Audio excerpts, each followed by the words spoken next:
I'm adopted, and my biological mother was 17, and so was my biological father. She was 7.5 months pregnant when she decided to go to Planned Parenthood, which is the largest abortion provider in the world, and they counseled her to have a late-term saline abortion, which is a saline salt solution that is injected into the mother's womb.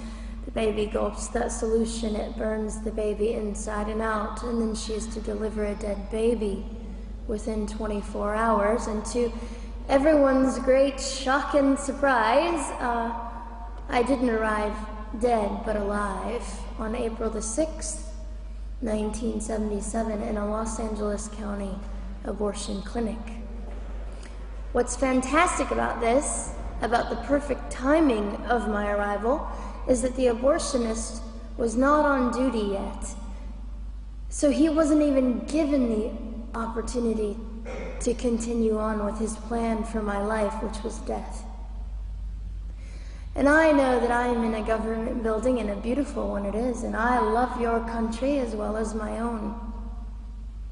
But I know in the age that we live in, it is not at all politically correct to say the name of Jesus Christ in places like this.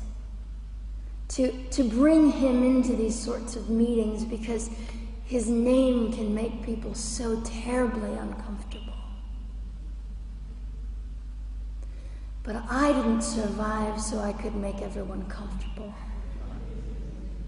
I survived so I could stir things up a bit. And I have a great time doing it.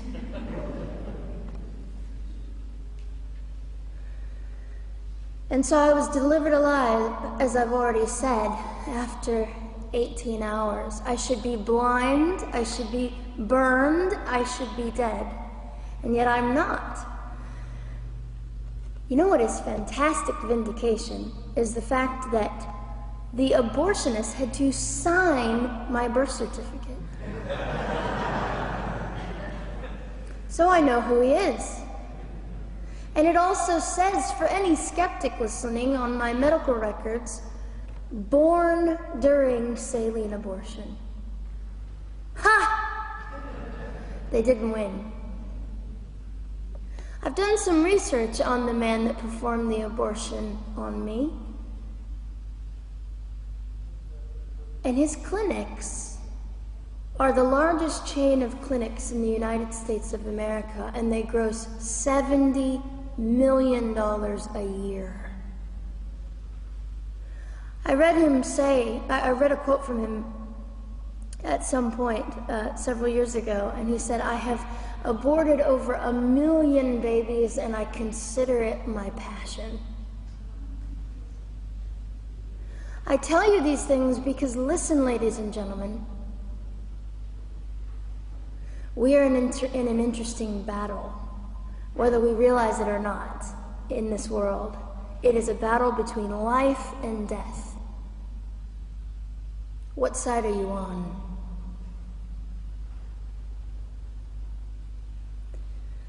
So a nurse called an ambulance and had me transferred to a hospital, which is absolutely miraculous. Generally, the practice at the time, and up until 2002, was, in my country, was to end the life of an abortion survivor by strangulation, suffocation, leaving the baby there to die, or throwing the baby away.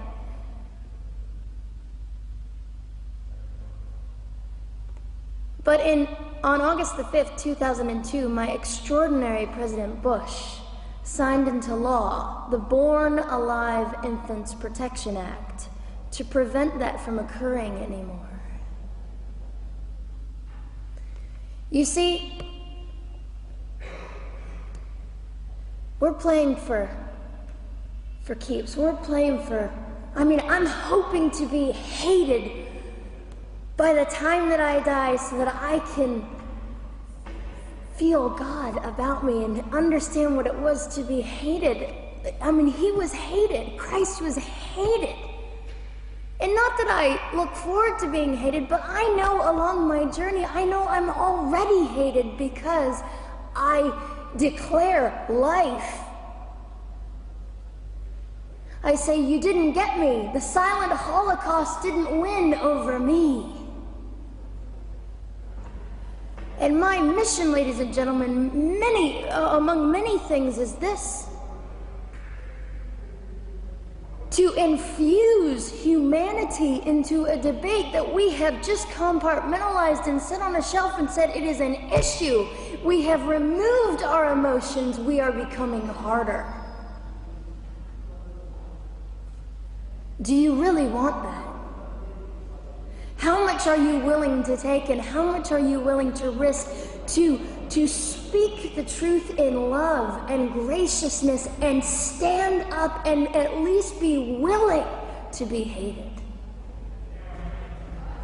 Or at the end of the day, is it all about you or me? And so, after that, I was placed in an emergency foster care home where they decided they didn't like me very well, and as I'm fond of saying, I don't know how you could not adore me right from the start. What is wrong with these people? But they didn't. You see, I've been hated since conception by so many, and loved by so many more, but most especially by God. I'm his girl. You don't mess with God's girl. I got a sign on my forehead that says, you better be nice to me because my Father runs the world.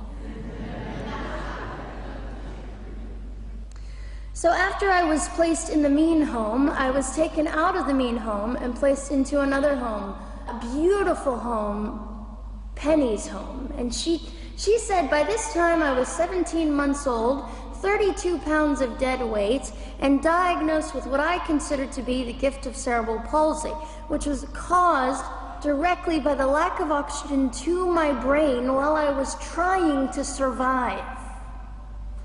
Now, I am just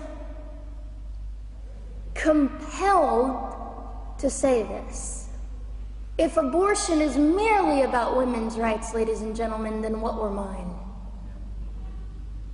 There was not a radical feminist standing up and yelling about how my rights were being violated that day. In fact, my life was being snuffed out in the name of women's rights. And ladies and gentlemen, I would not have cerebral palsy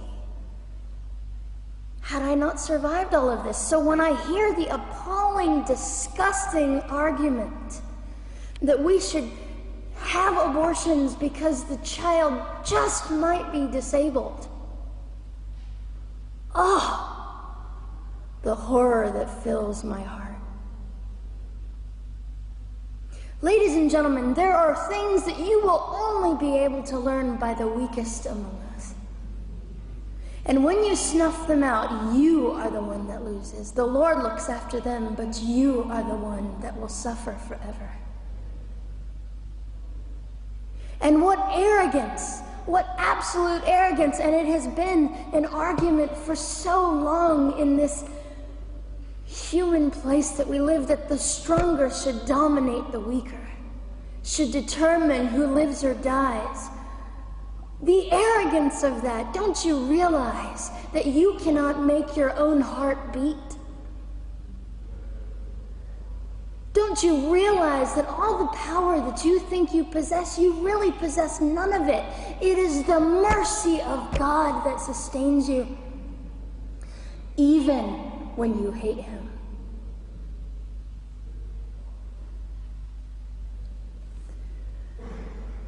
So they looked at my dear Penny and they said, Gianna will never be anything, which is always encouraging. And she decided to ignore them, and she worked with me 3 times a day, and I began to hold up my head, and they said, well, Gianna will never this and never that. Long story shorter, I was walking by the age of 3.5.